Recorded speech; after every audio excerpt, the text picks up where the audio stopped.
Magandang araw mga kaibigan. Bigyan natin ng opinion, reaction itong article published sa ABS-CBN News na kung saan nagsusumamo ang DILG Secretary sa taong bayan, lalo na sa mga OFWs. Humihingi ng tulong ang DILG Secretary para daw mahuli si Saldico. Ayos. Oh. DILG, Saldico may be in Portugal. Public urge to help find ex-Solon. Ito na. Former Ako Bicol Party List Representative Saldico may be in Portugal. The Department of Interior and Local Government said on Monday as it sought help from the public to find the former lawmaker implicated in the flood control scandal. Ko, who has been accused of orchestrating a budget insertion tied to the flood control anomalies, is suspected to have a Portuguese passport acquired so many years ago. Yan ang payag ni Secretary John B. Cremulya. Ito ang kanyang specific revelation. He, meaning si Saldico, he is a holder of 2 passports. Not only a visa, but also a passport. So doon tayo may complication ng konti. Remulla confirmed that Ko is holding a Portuguese golden visa. Oh, grabe. A special type of visa granted to individuals who bring in investments of at least 500,000 euros to Portugal or make a donation of at least 250,000 euros in Portuguese arts or cultural heritage programs. When asked, so ulitin ako sinasabi dito, mayroong Portuguese passport si Saldico. So, no wonder, bago siya nagsalita, bago siya nag-reveal sa kanyang mga nalalaman, mayroong post ng isang kababayan natin na nandun siya sa Portugal, na picturean siya doon sa Portugal.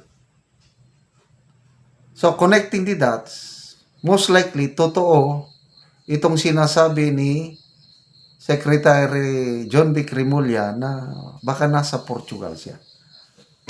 Kasi nga, na-acquire niya yung Portuguese passport niya many years ago.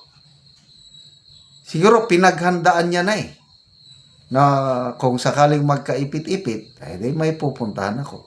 Ganyan ang mga Kagaya ng isang secretary, cabinet secretary na napabalita, meron din siyang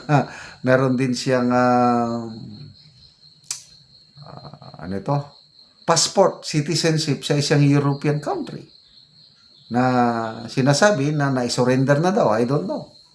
So ito, kung ganyan ang kalagayan ni Saldico, mahirapan sila. Kasi citizen siya sa country na yun. Lalo na, I don't know, kung Portugal walang extradition treaty with the Philippines, mga mote sila.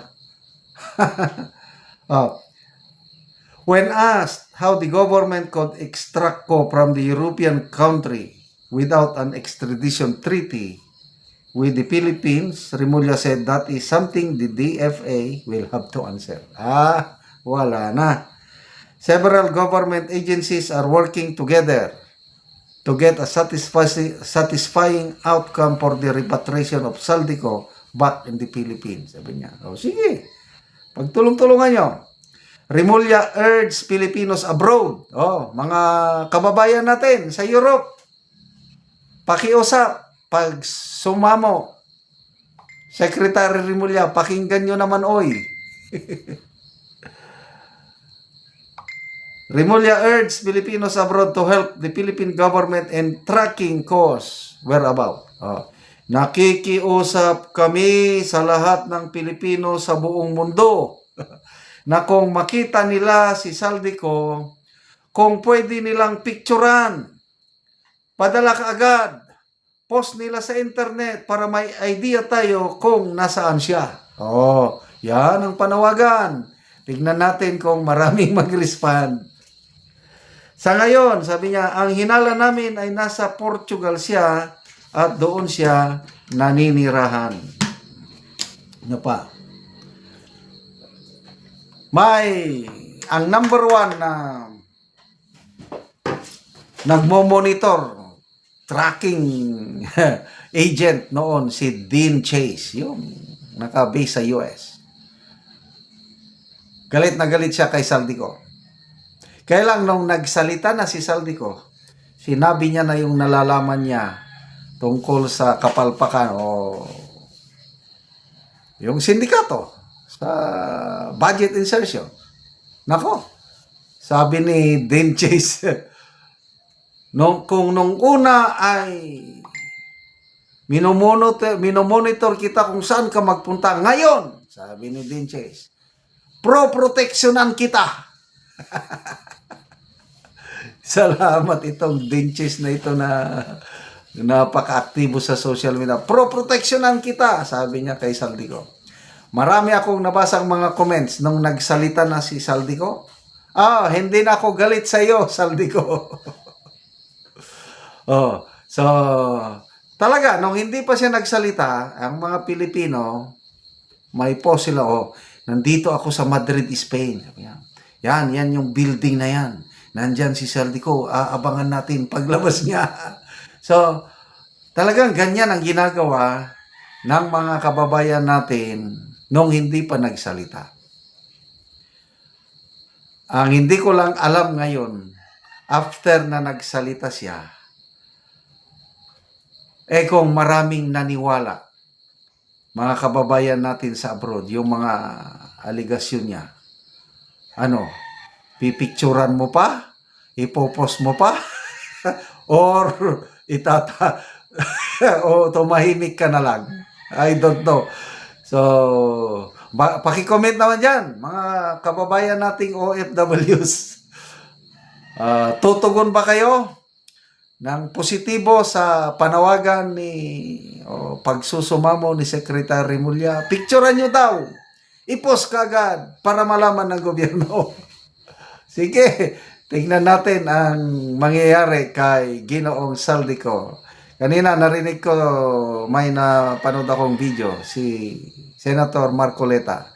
Nangangamba siya na baka kung mahuli na nila si Saldico, dahil i-cancel ang passport, baka yung seguridad niya, baka biglang magurgur. Huwag naman, sabi ni Senator Marcoleta. Kailangan natin ng buhay si Saldico. Salamat mga kaibigan sa inyong pagsubaybay sa ating channel. Nakakatulong kayo ng malaki sa tribong Talandig ng Bukidnon dahil lang sweldo natin sa channel na ito pantulong po sa tribo. Namimigay tayo ng mga libreng yero at pako para makapagpatayo ng mas maayos na tirahan ang tribong Talandig ng Bukidnon. Panoorin niyo ang video na ito. Si Angkol ang natagaan og gero. Natagaan. Mahal kayo ang palalito ng ating trabaho. So muna na yung itsura sa balay ni Angkol sa tagaan ng Mugero nga naay mga trapal-trapal. Ipang-ipit lang og kahoy. Muna ni kadagkoon sa buslot sa balay ni Angkol sa tagaan ng Mugero. Kinigi apira noon tog tunnel bag apan daot na ang tunnel bag yapon. Wala kay ikatapakol. So, mga dako nagid kaayo og buslot sulata nagid kaayo ang balay ni Angkol. Pila na ni Nicole ka tuig ang imong balay ngayon ani na ang itsura ang imong atop. Tulo na katuig. Tulo na ka tuig kapin. So kuha na gid kaayo ang yero nimo. So makatop na ka karon Kol. Makatop na ko. Wala na yun. Putol-putol na gid ang yero.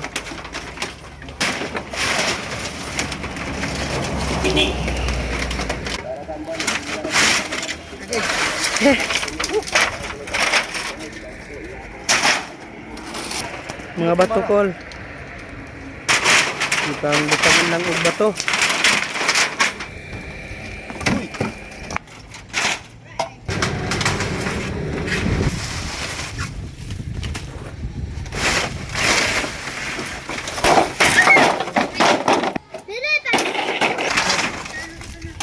Sabok na gid kaayo ang ngero.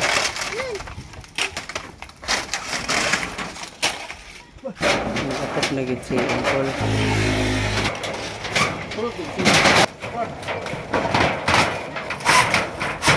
Na. Karon naman na gid si Uncle sa pag-atop sa iyang balay nga gatuluan na. Sa Ginoo, og salamat pud sa nagtabang sa sin og sa nag-sponsor nga di na gituluan akong atop karon, mulan. Pila na katuig na kung agwantaan ning sin. Oo. Mga tig kapalit karon may kay naay nag-sponsor ani.